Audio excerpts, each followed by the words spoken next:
this is about the most indebted period in the history of the world. I never thought I would see so much debt so quickly as we have seen in the last few months. So what we're really talking about is government debt, because no one expects governments to go bankrupt, although we all know that occasionally they do default.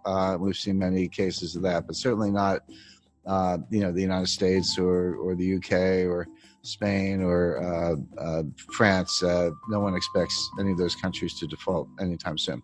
But the way I think about debt is I use the debt to GDP ratio, because debt is not automatically a problem. It may be a problem or it may not be a problem. It all depends on how much income or output you have to service the debt. So just to give a simple example, let's say you have a credit card and you have a $50,000 balance on your credit card. You owe the bank $50,000. Is that a problem?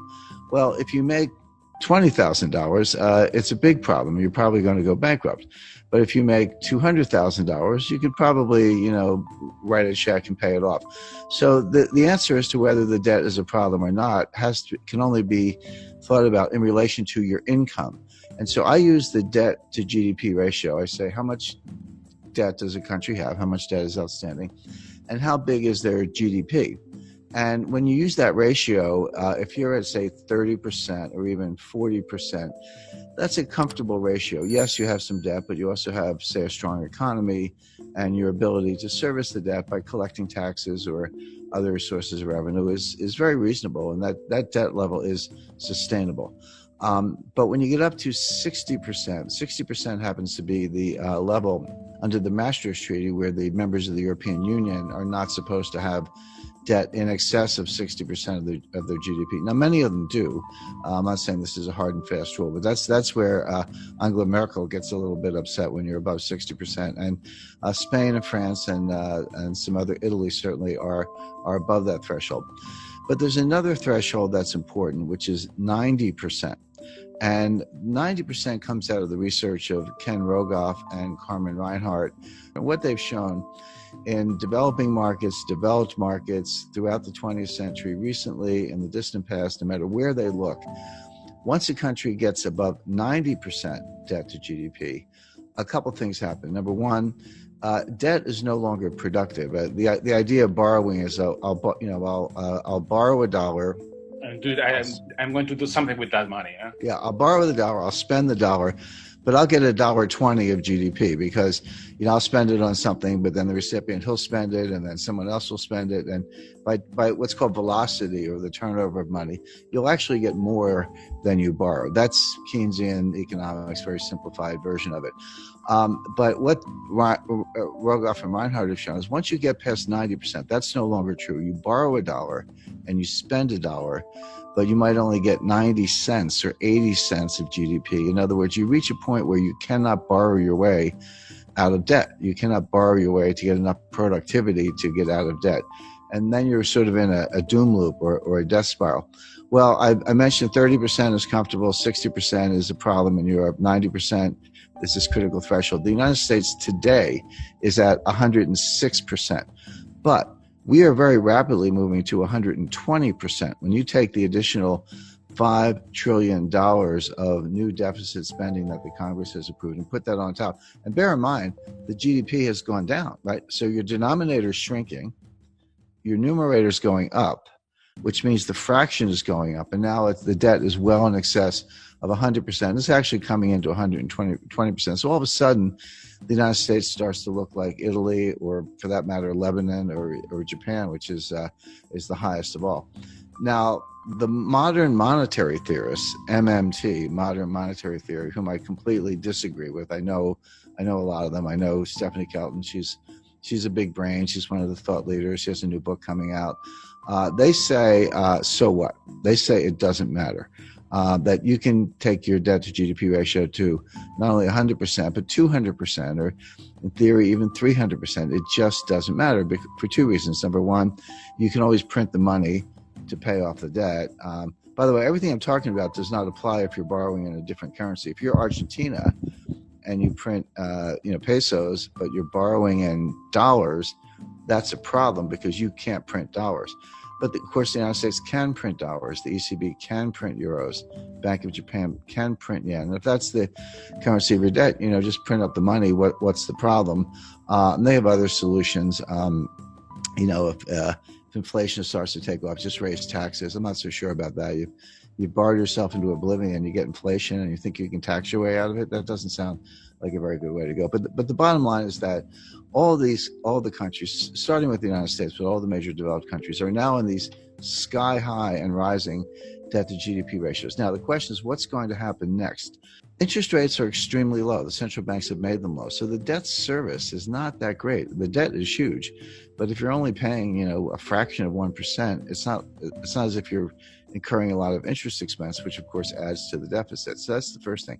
We don't have inflation. People who say that, the money printing that the central banks are doing to buy the debt, which they are, is inflationary. That's not true. That's a kind of gross misunderstanding, comes out of Milton Friedman, et cetera.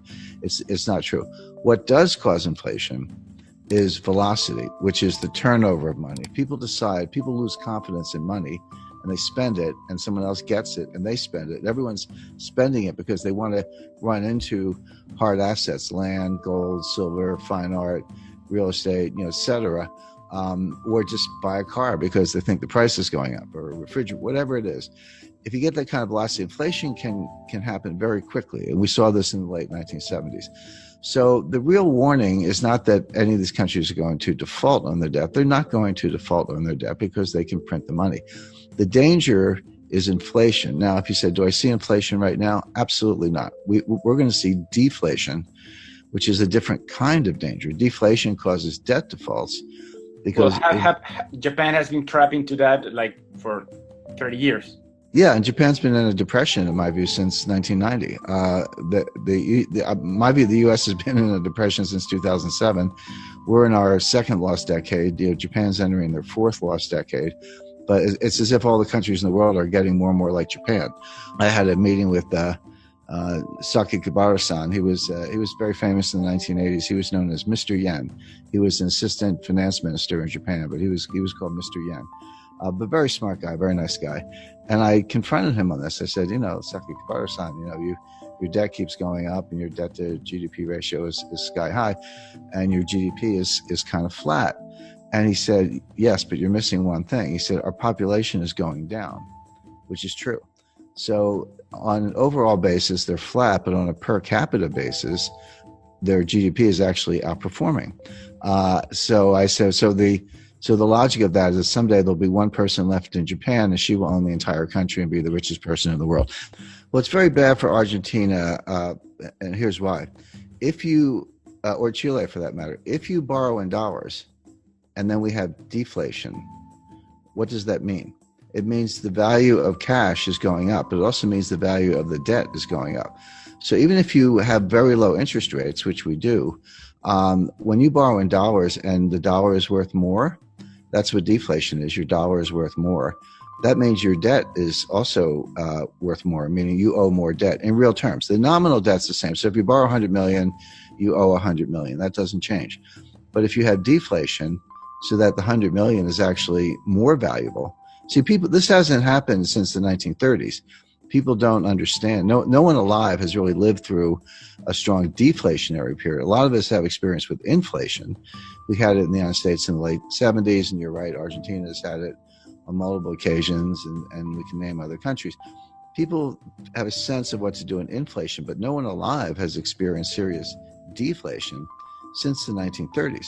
And if you did, you're 95 years old today. So people don't really understand it. But one of the things it does, it makes the real value of debt go up. So in real terms, you owe more money. So if you were in trouble to begin with and you borrowed money to get out of trouble, but the value of the debt goes up, now you owe more money. Now where do you stand? It may not show up in interest payments, but every dollar becomes more and more difficult to get. The dollar's worth more. So what it means is that you see a strong dollar. Now, your local currency could be weaker against the dollar. That's true. That could help exports. It could help tourism. So, there's no tourism right now. There's Yeah, not going to be more tourism. well, you make a good point. There is no tourism today. I'm on a mountain, and you're, you're in a home or studio or someplace. So right, there's no tourism going on today. But assuming it comes back next year, if you have a really strong dollar, in theory, an American could, or European for that matter, could look at Argentina. I've been to Argentina many times. It's one of the most beautiful countries in the world, and nice people, great restaurants. So, but it could look kind of like a bargain to somebody with a very strong currency. Sure. But that's not really Argentina's problem. Argentina needs more high-tech industry, more high-value added industry. It needs to break out of what's called the middle income trap, where you get to a certain point, but you can't get past that point because you can't just do it with assembly style manufacturing jobs.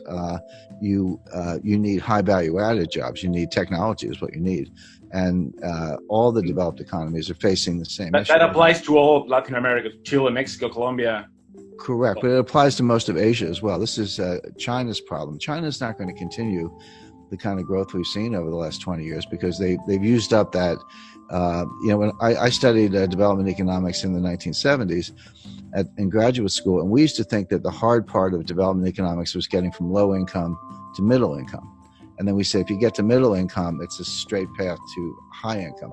Turns out that's not true. Getting from low income to middle income is actually pretty straightforward. You have to get rid of corruption and you need to ease up on regulation. But you can, if you have foreign direct investment and people come from the country to the cities and you do, kind of simple manufacturing, et cetera, you can get a really good export machine going and earn hard currency reserves. So that part's easy. The hard part is getting from middle income to high income, because it turns out you can't just do more of the same. You actually need more high value added. You need technology today, and that's what I would advise every country to be working on, including Argentina, where the Argentina has a very highly educated workforce. I mean, Argentina would be a good case to why don't we make iPhones in Argentina instead of China, and we're going to bust up. The United States is going to bust up the supply chain to China. We're going to shut over time. Won't happen overnight, but we're going to pull those factories out or shut them down and move them elsewhere. So the question is, if I were advising any developing economy, I would say, how can I become a supplier to the United States? If they're going to get rid of China, which we are for a lot of reasons, I'd want to be in the list. And we're actually looking at Jordan as a country that could make cell phones. India is a big case because they have cheap labor. Argentina, I think, is a better candidate because they have a more highly educated workforce.